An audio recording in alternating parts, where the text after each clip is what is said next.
Swayam Prabha. Digital India. Educated India.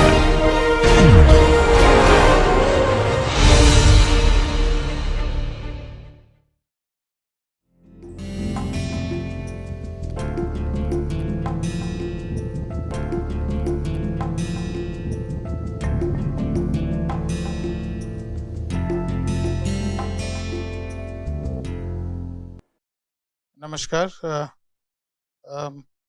मेरा नाम जावेद मलिक है और आप लोगों ने इंट्रोडक्टरी वीडियो भी देख लिया होगा। तो इस कोर्स का नाम है नेचुरल हजार्ड्स, जो कि हम लोग इसको कह सकते हैं कि प्राकृतिक आपदा या तो प्राकृतिक खतरा इसको कह सकते हैं। आपदा जब कहेंगे जब बहुत बड़ा स्केल पे और बड़े पैमाने पे अगर नुकसान होता है, नुकसान किसको होगा? हम ही लोगों को जो होता है, जो सिटीजन्स हैं और सोसाइटी में जो लोग हैं उनको ये नुकसान होता है करके।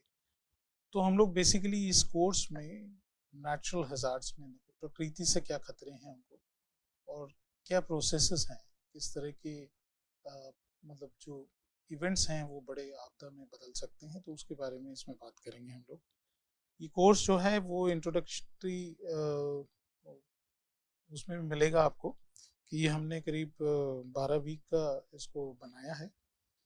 तो इंट्रोडक्टरी वीडियो में भी इसकी इंफॉर्मेशन मिलेगी आपको, इसकी सारी उपलब्धियां हैं, लेकिन हम यहाँ पे थोड़ा सा इसको इसमें डिस्कस कर लेते हैं कि हमने क्या इसमें है, ये कोर्स में क्या क्या टॉपिक्स हम लोग कवर करेंगे और किस तरह से हम लोग आगे बढ़ेंगे करके।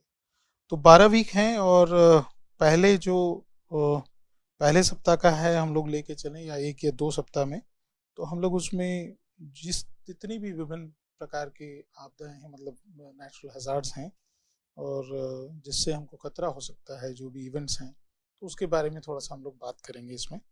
और कोशिश हमारी ये रहेगी कि हम लोग जो हैं इंडिया में, हमारे देश में जिस तरह की खतरे हैं, नेचुरल हजार्ड्स हैं, उसके ऊपर हम लोग थोड़ा सा ज़्यादा एम्फेसिस करेंगे, ज़्यादा तवज्जो देंगे उस पर। बाकी भी चीज़ें हम लोग कवर करेंगे, लेकिन ज़्यादातर जो है वो हम लोग इस पे ही बात करेंगे कि अर्थक्वेक्स हैं और फिर मतलब भूकंप के कौन कौन से इलाके हैं, कहाँ पे भूकंप आने की संभावनाएं ज़्यादा हैं, किस तरह के भूकंप होते हैं करके, ठीक है। तो उस बारे में भी बात करेंगे और फिर कुछ प्रोसेसेस के बारे में बात करेंगे कि क्यों ये होते हैं, किस तरह से, क्या इसको रोका जा सकता है कि नहीं रोका जा सकता है, या तो हम कहें कि इससे हम लोग कितना अपने आप को बचा सकते हैं, सेफ कितना कर सकते हैं, उस बारे में बात करेंगे हम लोग।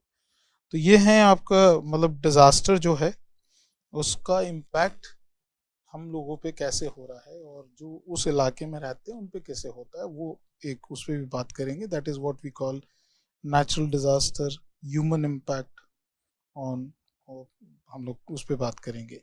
तो उसका इम्पैक्ट क्या है, क्या ये एक छोटा इवेंट हो सकता है या एक बड़ा इवेंट होके एक बड़ी आपदा में कैटास्ट्रॉफ हो सकता है, उस पर भी बात करेंगे करके।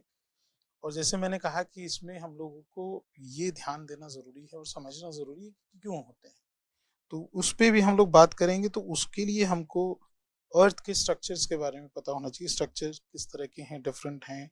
तो हम लोग कुछ बेसिक्स भी यहाँ पे देखेंगे, जो कि अर्थ इंटीरियर है, और तो धरती के भीतर क्या प्रोसेसेस हो रहे हैं और सरफेस पे क्या हो रहे हैं, उनका क्या आपस में इंटरलिंकिंग क्या है, तो उसके बारे में भी थोड़ा सा हम लोग बात करेंगे।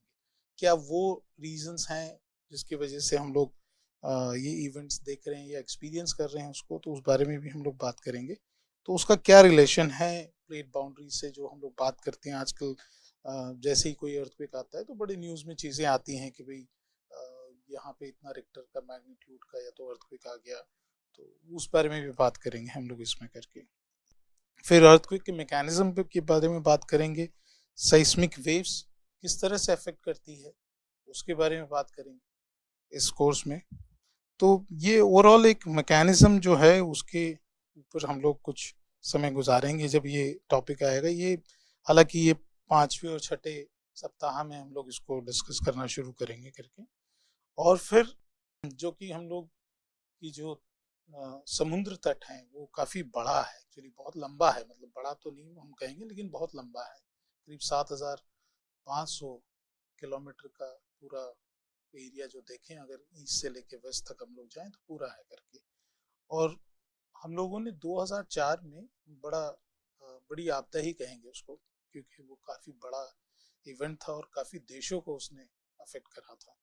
तो उस बारे में, और मैं बात कर रहा हूँ यहाँ पे सुनामी की एक्चुअली। तो सुनामी कैसे जनरेट होती, क्यों होती है, और उससे कैसे हम लोग अपने आप को बचा सकते हैं, क्या अर्ली वार्निंग सिस्टम्स हमारे लिए काम करती हैं कि नहीं करती हैं, तो उसके बारे में प्रोसेसेस से लेके अफेक्ट तक की हम लोग उसमें बात करेंगे।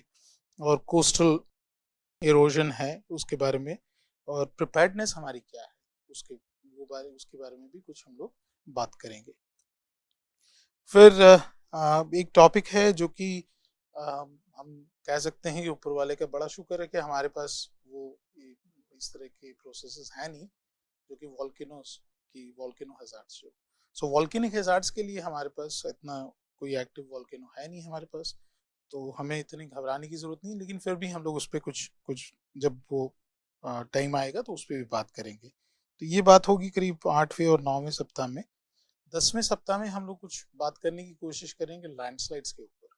और इस वर्ष और देखा गया है कि पिछले कई वर्षों में लैंडस्लाइड से काफ़ी इश्यूज आए हैं करके, और ज़्यादातर हिमाचल प्रदेश में हमारा काफ़ी ये लैंडस्लाइड से लोगों को परेशानी हुई है, और काफ़ी लोग भी मारे गए थे उसमें करके। तो उस बारे में भी हम लोग इसमें बात करेंगे।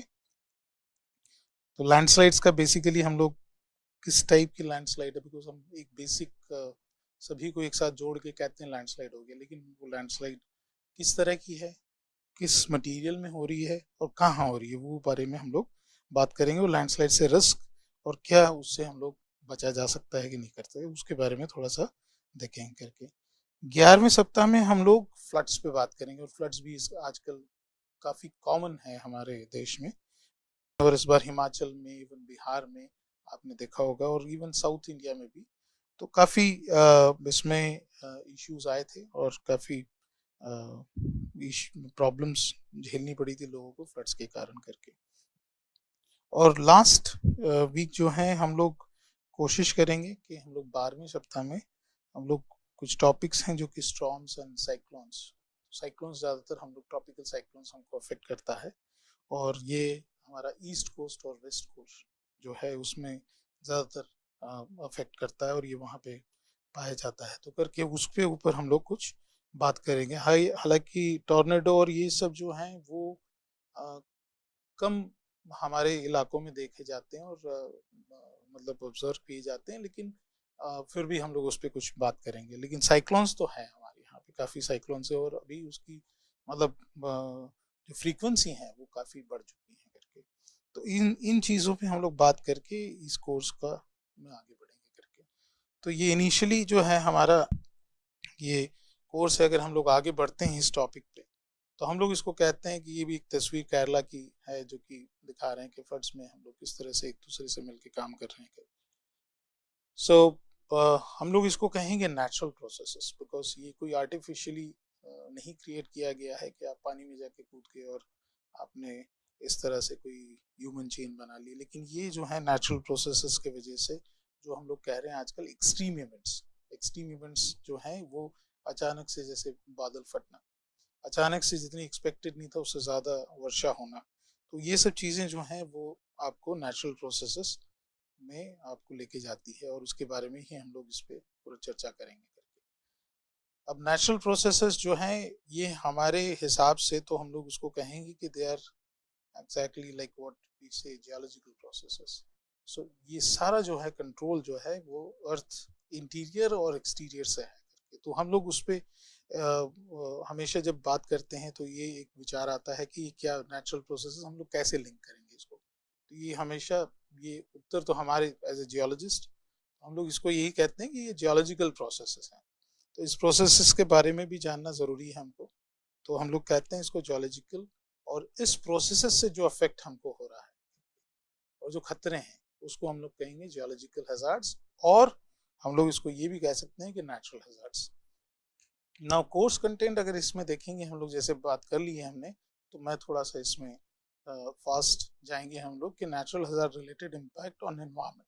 तो अभी हमने बात की जो कि इंसानों को किस तरह से अफेक्ट करता है, ये उसका इम्पैक्ट क्या होगा। लेकिन नेचुरल हैजार्ड्स जो इवेंट्स हैं इस तरह के, तो वो एनवायरनमेंट को भी अफेक्ट करते हैं और वो लैंडस्केप को भी अफेक्ट करते हैं। तो वो उस बारे में हम लोग बात जब करेंगे तो हम लोग लैंडस्केप कैसे अफेक्ट हो रहा है उसके बारे में भी बात की जाएगी। अब मैं इस टॉपिक में आगे बढ़ता हूं तो हमारे साथ मतलब ये कह मैं बता दूं आप लोगों की, हमारे 2 टीएस हमारे साथ रहेंगे इसमें। एक हैं हमारे दोनों पीएचडी स्टूडेंट्स हैं और वो हमेशा आपकी जो भी समस्याएं हैं, क्वेश्चंस हैं, उसको सॉर्ट आउट करेंगे। एक नयन शर्मा है और दूसरे हैं मिट्ठू ढाली। तो ये दोनों हमारे साथ हमेशा team part of the team रहेंगे, जो कि आगे जब इसमें और सप्ताहों में जब बात होगी तब भी वो साथ में रहेंगे। तो आप इनके ईमेल्स और ये सब आपको मिल जाएगा, तो आप इनसे भी इंटरेक्ट कर सकते हैं करके। तो जैसे दूसरा जो पॉइंट है यहाँ पे जिस पे हम लोग बात करेंगे, जैसे मैंने कहा कि ये सिर्फ सरफेस पे ही जो प्रोसेसेस हो रहे हैं वही नहीं देख रहे हैं हम लोग करके, ये इंटरनल प्रोसेसेस भी की भी बात करनी है। तो इंटरनल प्रोसेसेस के लिए जो हम लोग बात करेंगे यहाँ पे वो है आपका प्लेट टेक्टोनिक्स। और प्लेट टेक्टोनिक्स का है जो कि आपकी इंडियन सब कॉन्टिनेंट जो है उसकी जो प्लेट है ये किसी ज़माने में काफ़ी दूर हुआ करती थी, इसमें हम लोग चर्चा करेंगे। लेकिन इन शॉर्ट हम लोग आपको मतलब बताते हैं कि उसमें उससे रिलेटेड पूरा हज़ार्ड क्या है, उससे क्या खेल हो रहा है, उसके बारे में हम लोग बात करेंगे इसमें। जैसे अर्थक्वेक्स एंड देयर कॉजेस, कि क्यों, क्या रीज़न है उसका, मिटिगेशन क्या, हम लोग उससे बच सकते हैं क्या, या तो फिर हम लोग उसमें और कुछ ये करें कि मकान अच्छे से बनाएं, लेकिन कहाँ बनाया जाए, क्यों ये अर्थक्वेक्स हो रहे हैं, उसके बारे में हम लोग बात करेंगे। फिर एक टॉपिक आता है एक्टिव फॉल्ट्स। ये काफ़ी मतलब ऑलमोस्ट मतलब इंडिया में तो करीब इसकी मैपिंग जो शुरू हुई है, तो फॉल्ट क्या होता है, फिर कितने विभिन्न प्रकार के फॉल्ट होते हैं, तो उसके बारे में बात करें। और इन फॉल्ट पे अर्थक्वेक्स आएंगे कि नहीं आएंगे, और आएंगे तो कितनी मैग्नीट्यूड के होंगे, ये सारी चर्चाएं इस टॉपिक के अंदर करेंगे हम लोग। तो जो एक्टिव फॉल्ट है और रिलेटेड हैजार्ड इन इंडिया, तो अभी तक इस इतना ज़्यादा काम हुआ नहीं, हालांकि 10-15 वर्ष हो गए इस पे काम करना शुरू किया है लोगों ने। लेकिन चूंकि हमारा देश जो है वो बहुत जो इलाका है जहाँ पे अर्थक्वेक आने की संभावना है, जैसे हिमालय हो गया, कच्छ हो गया, अंडमान हो गया, तो ये सारे इलाके जो हैं जहाँ भी बहुत मतलब काफ़ी लंबे चौड़े इलाके हैं, उसमें काफ़ी एरियाज डिमार्केट करने पड़ेंगे जहाँ पे हम लोग एक्सपेक्ट कर रहे हैं कि अर्थक्वेक आएगा करके। तो उस बारे में थोड़ी सी बात करेंगे। और भूकंप जब भी आता है तब एक ग्राउंड शेकिंग हम लोग कहते हैं कि ज़मीन का कंपन जो है वो बड़ा तेज होता है करके उसमें। तो ग्राउंड मोशन से रिलेटेड आपका क्या फेलियर्स होंगे उसके बारे में थोड़ा सा बात करेंगे। हालांकि हम लोग प्रोफेशनली सिविल इंजीनियर्स नहीं हैं, लेकिन हम लोग कुछ जियोलॉजिकली इसमें बात करने की कोशिश करेंगे कि कैसे ये ग्राउंड मोशन जो है वो ग्राउंड फेलियर्स को मतलब ग्राउंड फेलियर रिलेटेड इवेंट्स करता है करके। तो उस बारे में हम लोग कुछ इस पर बात करेंगे। अब जैसे मैंने कहा ऑलरेडी कि सुनामीज के बारे में हम लोग बात करेंगे कि सुनामी कैसे जनरेट होती है, कैसे मूव होती है, सुनामी से हज़ार्ड क्या है, क्या उससे कुछ हम लोग मिटिगेशन की बात कर सकते हैं कि नहीं कर सकते, और जाइंट सुनामीज क्या होती है करके उसके बारे में भी हम लोग इसमें बात करेंगे करके। फिर मैंने ऑलरेडी ये बता दिया है कि वॉल्केनिक इरप्शंस हमारे देश में ज़्यादा नहीं है। लैंडस्लाइड्स अगेन हम लोग इसको causes, classification, zonation and protection, इसके बारे में बात करेंगे। और लैंड सब्सिडेंस के बारे में बात करेंगे। तो एक सिंपल टर्मिनोलॉजी, जैसे मैंने कहा पहले भी कि लैंडस्लाइड एक सिंपल टर्मिनोलॉजी हम लोग यूज़ करते हैं, लेकिन मास वास्टिंग हम लोग कहते हैं एक वर्ड जिसमें डिफरेंट, और या तो आप कहेंगे विभिन्न तरह की वो आपकी लैंडस्लाइड्स हो सकती है, उसमें मास मूवमेंट हो सकता है। तो उसके बारे में भी हम लोग डिटेल में इस कोर्स में बात करेंगे करके। जैसे मैंने कहा कि हमारे देश में तो ज़्यादा टॉर्नेडो वगैरह नहीं है, लेकिन स्टॉर्म्स तो हैं, तो उसको हमको मद्देनजर रखते हुए हम लोग आगे बढ़ेंगे इसमें। फ्लड्स ये काफ़ी कॉमन है, मतलब ये हज़ार्ड जो है और ये खतरे हैं ये काफ़ी कॉमन है करके। लैंडस्लाइड हो गया, फ्लड्स हो गया आपका।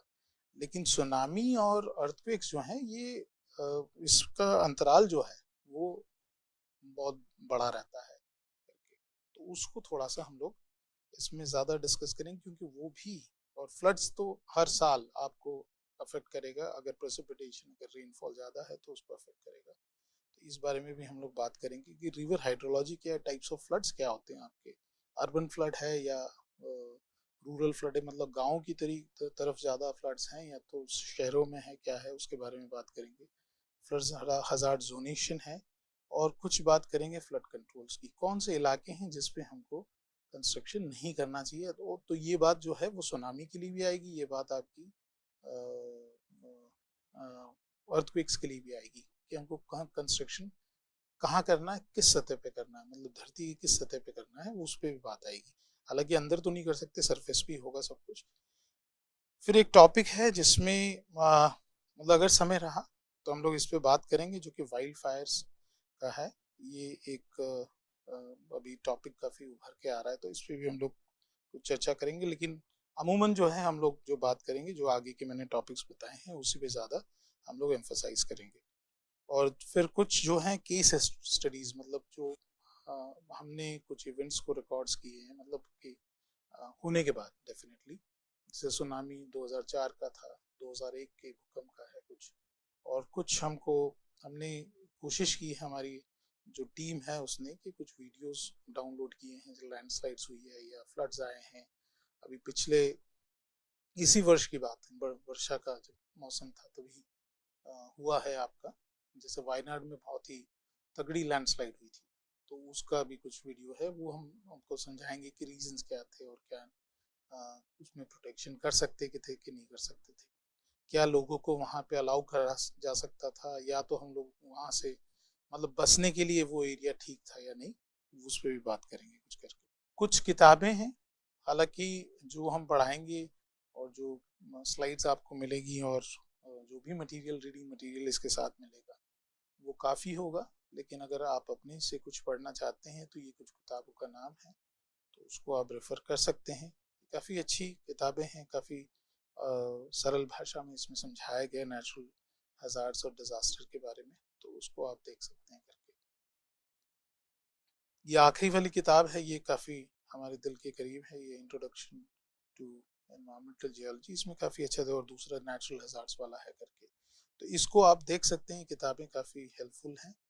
और एक मतलब ये नेचुरल हज़ार्ड्स के बारे में स्टीवर्ट एंड डोनोवान ने कुछ कहा है, तो वो हम बात करते हैं कि नेचुरल हज़ार्ड एक ग्रोइंग थ्रेट, मतलब इसका जो स्टेटमेंट है आप उस पर अगर ध्यान देंगे तो कहना चाहते हैं कि इस तरह के खतरे धीमे धीमे बढ़ रहे हैं, बढ़ने की कई वजह हैं करके, और उस बारे में भी हम लोग अभी इसी लेक्चर में बात करेंगे। लेकिन मैं यहाँ पे कुछ ऐड करना चाहूँगा कि एक तो है कि हमारी पॉपुलेशन काफ़ी तेज़ी से बढ़ रही है, इंडिया की नहीं और देशों में भी, तो ओवरऑल प्लेनेट पे, जो अर्थ पे पॉपुलेशन काफ़ी तेज़ी से बढ़ रही है। और हम कहेंगे कि बिना सोचे समझे कंस्ट्रक्शंस और हम लोग मतलब ये किया जा रहा है करके, कुछ ये नहीं देखा जा रहा है कि इसका इफेक्ट और इम्पैक्ट लेटर ऑन क्या होगा, फ्यूचर में क्या होगा, 10 वर्ष 20 वर्ष के बाद उसका इफेक्ट हमको समझ में आता है। तो वो चीज़ें हैं इसमें। तो इन्होंने बहुत अच्छी बात की है कि in a time of extraordinary human efforts, मतलब आगे हम लोग जो हैं ना, वो बहुत ही मेहनत कर रहे हैं कि हम अपनी ज़िंदगी जो है, रहन सहन है, जो कि हम लोग अच्छे से उसको बनाएं और एक बहुत ही बेहतरीन तरीके से रहें यहाँ पे। तो ह्यूमन जो है वो बहुत ही एक्स्ट्रा ऑर्डिनरी तरीके से एक एफर्ट कर रहा है to live harmoniously in natural world, कोशिश तो कर रहे हैं करके। The global depth toll from extreme events of nature is increasing, लेकिन कुछ लोगों का मानना ये है कि क्लाइमेट चेंज की वजह से, तो हम लोग इसमें कुछ उसकी भी कुछ कोशिश करेंगे कि उसको भी लेके आए वो टॉपिक भी, कि क्लाइमेट कैसे अफेक्ट कर रहा है, और क्या ये इवेंट्स हैं जो हमारे जो एक्सट्रीम इवेंट्स हैं, जैसे मैंने कहा कि क्लाउड बर्स्ट हो गया, हेवी रेन हो गया, स्टॉर्म्स बहुत ज़्यादा होने लगे हैं करके, गर्मी ज़्यादा पड़ रही है करके, तो क्या इसकी वजह से हम लोग और ये क्या मतलब क्लाइमेट चेंज से रिलेटेड हैं इवेंट्स, और और इसी वजह से एक्सट्रीम इवेंट्स हो रहे हैं। एक्सट्रीम इवेंट्स होना मतलब बहुत सडनली एक कुछ हो गया करके। सो वो एक्सट्रीम इवेंट्स जो हैं of nature is increasing. Loss in property from natural hazards, मतलब इस तरह के इवेंट्स है, ये जो प्राकृतिक का जो खतरे हैं, इसकी वजह से प्रॉपर्टी में भी लॉस हो रहा है, is rising in most regions of the earth, and loss of life is increasing among many of the poor nation of this world। जो आखिरी लाइन है इसमें ये कहना चाहते हैं कि पुअर नेशन, तो पुअर नेशन जो है वो हम कहेंगे कि प्लानिंग में, जो अर्बन प्लानिंग है या तो डेवलपिंग नेशंस हैं, अर्बन प्लानिंग में कुछ खामियां हैं। तो उस वजह से ये हम लोग अपने आप को, अब आप कहेंगे आप सड़क पे जा रहे हैं और आप सड़क के बीच में खड़े हो गए तो खतरा तो है ही, आपको गाड़ी आएगी उड़ा देगी आपको। तो इसी तरह से आप नदियां हैं, बहरी हैं, और उसके रास्ते में अगर आप आके बैठते हैं और फिर कहते हैं कि यार बाढ़ आ गई और मेरा घर बह गया, तो ये बारीकियां हैं जो कि हम लोगों को समझनी है। तो ये लेकिन अमूमन कुछ वर्षों से ये भी देखा गया है कि ये सिर्फ पुअर कंट्री और डेवलपिंग कंट्री में नहीं दिख रहा है, ये इवन आपका ओवरऑल जो प्लेनेट है, अर्थ प्लेनेट, उसमें ये चीजें दिख रही हैं। और डेवलप्ड कंट्रीज में भी आपके एक्सट्रीम इवेंट्स देखे जा रहे हैं और महसूस किए जा रहे हैं और एक्सपीरियंस किए जा रहे हैं। तो ये चीजें जो हैं इस पे बारे में भी हम लोग बात करेंगे। ये एक डेटा है जो कि बहुत नया तो नहीं है, मतलब ये 2000 तक का है, लेकिन इससे एक अंदाजा लगाया जा सकता है कि ये 1900 से 2000 तक, 1900 से 2000 तक का ये डेटा है। अब इसके अगर लेफ्ट में आप देखेंगे तो ये है आपका total number of people reported killed, मतलब फैटिलिटीज कितने लोग मर गए इवेंट से। और राइट हैंड साइड में जो है, जो नंबर देख रहे हैं आप करके, तो मतलब आपका ये है, तो उसमें आप देख रहे हैं total number of people reported affected, मतलब कितने लोगों को इसका मतलब असर हुआ, मतलब करके हम लोग कह सकते हैं इसका अफेक्ट कितने लोग किए इससे। तो ये क्लियरली दिखाता है कि काफी लोगों की मृत्यु हुई इसमें, इस सारे इवेंट्स में। और इस तरह से जो अफेक्टेड लोगों का जो ये है, ये बढ़ता जा रहा है, काफी ऊपर जा रहा है। तो ये और भी, जैसे मैंने कहा, कि इंडिकेट करता है कि आपके लोग बढ़े और लोगों पे अफेक्ट भी बढ़ेगा डेफिनेटली, क्योंकि number of people are more. तो ये चीजें भी एक ध्यान में हम रख सकते हैं, क्योंकि लोग भी ज्यादा मरेंगे और अफेक्ट भी ज्यादा होंगे करके। तो ये डिजास्टर जो है, ये इसमें human loss due to natural disaster 1900 to 2006 तक का ये रिकॉर्ड है करके। तो ये दर्शाता है करके कि इसमें काफी लोग अफेक्ट हुए और इसके साथ साथ आपका काफी लोग मरे भी हैं। तो ये आपका ये लाइन आपकी आ रही है जिसमें लोग मरे हैं, और यहाँ पे आपका करीब ये दिखा रहा है कि ये कितने लोग आपके इसमें अफेक्ट हुए हैं करके। तो ये ऑलमोस्ट लाइक हम लोग कहें इसको तो करीब 50 लाख लोगों को अफेक्ट किया यहाँ पे, अफेक्ट नहीं, मरे हैं लोग, और ये करीब 6000 लैक्स, 6000 लाख लोग जो हैं ये अफेक्ट हुए थे इससे। तो अभी भी काफी इवेंट्स हैं जिसके बारे में हम लोग चर्चा करेंगे इसमें। तो नेचुरल हैजार्ड्स अगर हम लोग देखते हैं, are the naturally occurring processes which are dangerous to human life and property. तो हम लोग इसको कैटेगराइज जब करते हैं, जब इसके बारे में कहते हैं कि कब खतरा कब है, जब इससे हमें ह्यूमन प्रॉपर्टीज को, मतलब यानी हमारी प्रॉपर्टी और हमारी जान को खतरा है, तो हम इसको कहेंगे कि ये नेचुरल, ये कोई हैजार्ड है। और ये अगर प्रकृति के हिसाब से चल रहा है तो इसको नेचुरल हैजार्ड्स हम लोग कहते हैं करके। Now earth surface is susceptible to a variety of natural hazards. जैसे कुछ बात तो हमने की है, तो तमाम इस तरह के हैं। तो एटमॉस्फेरिक हैजार्ड भी है जिसमें क्लाइमेट चेंज की बात है, फॉग की वजह से भी अगर आजकल काफी एक्सीडेंट होते हैं, ट्रॉपिकल साइक्लोन्स हैं, हरिकेन्स हैं, snow and ice, snow avalanche या तो आई उसको भी कह सकते हैं हम लोग, थंडरस्टॉर्म्स हैं, वाइल्ड फायर्स हैं, जियोलॉजिकल हैजार्ड्स जो आपके हैं, earthquakes, slow failures, floods, droughts. तो हम लोग ज़्यादातर जो है इसमें इस टॉपिक में जो हम लोग कवर करने, जैसे मैंने कहा पहले कि हम लोग इस बारे में ज़्यादा बात करेंगे, हालांकि इसको हम लोग लेके आएंगे, अगर समय रहा तो हम इस पे बात करेंगे, लेकिन ये हम लोग कैटेगराइज करते हैं इसको एटमॉस्फेरिक, और साइक्लोन पे हम लोग, ट्रॉपिकल साइक्लोन्स पे भी हम लोग बात करेंगे यहाँ पे। तो मोस्टली नहीं तो हम लोग ज़्यादातर जो है जियोलॉजिकल हैजार्ड्स पे हम लोग बात करेंगे करके। अब नेचुरल हैजार्ड्स एक जो टर्म है इसका, that implies the occurrence of natural conditions or phenomena which threatens or act hazardously in a defined space and time। ये बात हमने की, अगर इसको हम लोग आगे वो करें तो ये दो तरह के प्रोसेसेस हैं जो कि internal and external processes. Endogenic processes जो है इंटरनल अर्थ प्रोसेस है, और फिर उसके बाद जो है एक्सटर्नल अर्थ प्रोसेस में आपके फ्लड्स हैं, कास्ट कोलैप्स है, मतलब सबसिडेंस आता है। ये ज़्यादातर कास्ट टोपोग्राफी हम लोग कहते हैं इसके बारे में, जो है जब हम लोग लैंडस्लाइड्स की बात करेंगे इन सबसिडेंस की तब बात करेंगे। ये ज़्यादातर लाइमस्टोन जहाँ पे होता है वहाँ पे ये इश्यूज आते हैं। स्नो एवलांच है, मास मूवमेंट, जैसे मैंने कहा कि हम लोग एक जनरलाइज टर्म यूज करेंगे मास मूवमेंट के लिए, पर्टिकुलर लैंडस्लाइड के लिए पर्टिकुलर लैंडस्लाइड उसमें नहीं हम लोग बात करेंगे करके, लेकिन एक टाइप की एक लैंडस्लाइड होगा, क्योंकि मास मूवमेंट एक ओवरऑल हम लोग उसको मतलब कैटेगराइज कर सकते हैं। फिर सुनामीज हो गया आपका, कोस्टल इरोजन हो गया, climate and land use changes.